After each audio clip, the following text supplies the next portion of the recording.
ಗೆಳೆಯರೇ ನಮಸ್ಕಾರ. ನಾನು ಹೋದ ಸಾರಿ ತಾಯ್ತ ಕಟ್ಟೋದ್ರ ಬಗ್ಗೆ ಹೇಳಿದ್ದೆ. ತಾಯ್ತ ದೇಹದ ತಾಪವನ್ನು ಕಡಿಮೆ ಮಾಡುತ್ತೆ. ಅದನ್ನು ಪುರೋಹಿತರ ಹತ್ತಾದರೂ ಕಟ್ಟಿಸ್ಕೋಬೋದು, ಇಲ್ಲ ನಾವೇ ಕಟ್ಕೊಂಡ್ರೂ ಕೂಡ ತಾಪಮಾನ ಕಡಿಮೆ ಆಗುತ್ತೆ ನಮ್ಮ ದೇಹದ ಉಷ್ಣಾಂಶ ಅಂತ ಹೇಳಿದ್ದೆ ಅಲ್ವಾ.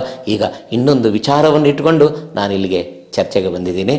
ಅದೇನಿಲ್ಲ, ನಿಮಗೆಲ್ಲರಿಗೂ ಕೂಡ ಗೊತ್ತಿರ್ತಕ್ಕಂಥ ವಿಚಾರ. ನಮ್ಮ ಸಮಾಜದಲ್ಲಿ ಭೂಮಿ ಮೇಲೆ ನಾವು ಬದುಕ್ತಿದ್ದೀವಿ.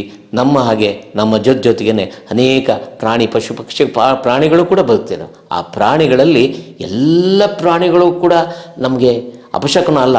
ಆದರೆ ನಮ್ಮ ಜನ ಒಂದು ಪ್ರಾಣಿಯನ್ನು ಅಪಶಕನದ ಸಂಕೇತವನ್ನಾಗಿ ಕಾಣ್ತಾ ಇದ್ದಾರೆ.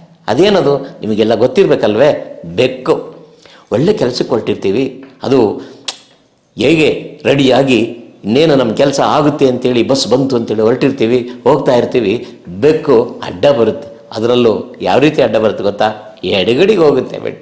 ಎಡಗಡೆಗೆ ಬೆಕ್ಕು ಹೋದ ತಕ್ಷಣನೇ ಮನಸ್ಸಿನಲ್ಲಿ ಸುಳಿಯುತ್ತೆ ನೋಡಿ ಒಂದು ಆತಂಕ, ಭಯ, ಮೌಢ್ಯ.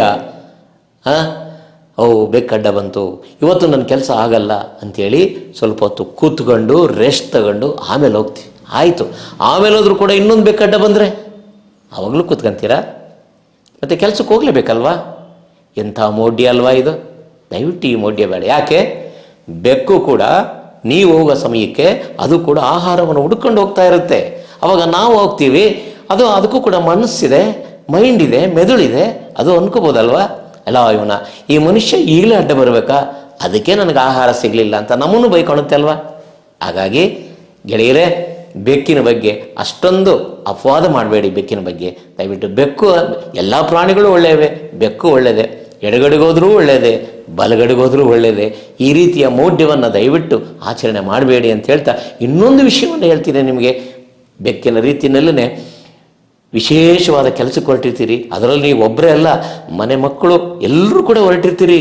ಅದರಲ್ಲೂ ವಿವಾಹವನ್ನು ಎಂಗೇಜ್ಮೆಂಟ್ಗೆ ಹೊರಟಿರ್ತೀರಿ, ವಿವಾಹದ ಉದ್ದೇಶ ಇಟ್ಕೊಂಡು, ಅಥವಾ ಇನ್ನೊಂದು ಯಾವುದೋ ಒಂದು ಹೊಲವನ್ನು ರಿಜಿಸ್ಟರ್ ಮಾಡಿಕೊಳ್ಸಿರ್ತೀರಿ. ಎಲ್ಲ ಹೋಗ್ತಾ ಇರ್ತೀರಿ. ಆವಾಗ ಗಂಡ ಸತ್ತ ವಿಧವೆ ಎದುರಿಗೆ ಬರ್ತಾರೆ. ಅಬ್ಬಾ, ಅವಾಗೊಂದು ಪುಂಖಾನುಪುಂಖವಾಗಿ ಮಾತುಗಳು ನಮ್ಮ ಬಾಯಿಯಿಂದ ಹೊರಗೆ ಬರ್ತವೆ ಅಂದರೆ ಏನೆಲ್ಲ ಮಾತಾಡ್ತೀವಿ. ಯಾಕೆ?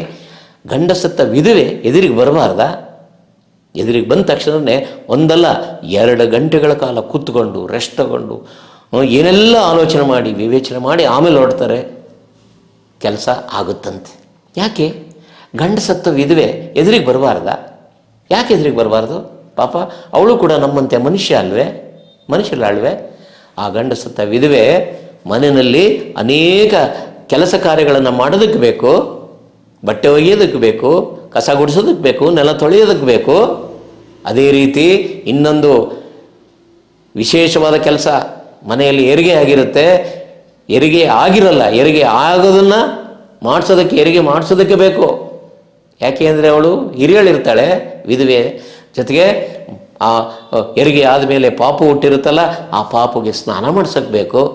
ಏನೆಲ್ಲ ಕೆಲಸ ಕಾರ್ಯಗಳಿಗೆ ಅವಳನ್ನು ಬಳಸ್ಕೊತೀವಿ. ಆದರೆ ಯಾವುದೋ ಒಂದು ಕೆಲಸಕ್ಕೆ ಹೋಗ್ಬೇಕಾದ್ರೆ ವಿಧವೆ ಎದುರಿಗೆ ಬರಬಾರ್ದು. ಎಂಥ ಒಂದು ಅಪವಾದ ಇದು! ದಯವಿಟ್ಟು ಈ ಅಪವಾದವನ್ನು ಮಾಡಬೇಡಿ. ಈ ಮೌಢ್ಯ ನಮ್ಮಲ್ಲಿ ಬೇಡ, ಈ ಮೌಢ್ಯ ಇರಬಾರ್ದು. ಎಲ್ಲರೂ ಬೇಕು ನಮಗೆ. ಗಂಡ ಸತ್ತ ವಿಧವೆನೂ ಬೇಕು, ಗಂಡ ಇರೋರು ಬೇಕು, ಎಲ್ಲರೂ ಬೇಕು ಅಲ್ವಾ ಅಂತ ಹೇಳ್ತಾ ಇನ್ನೊಂದು ವಿಚಾರಕ್ಕೆ ಮುಂದೆ ನಾನು ನಿಮ್ಮ ಎದುರಿಗೆ ಬರ್ತೀನಿ. ನಮಸ್ಕಾರ.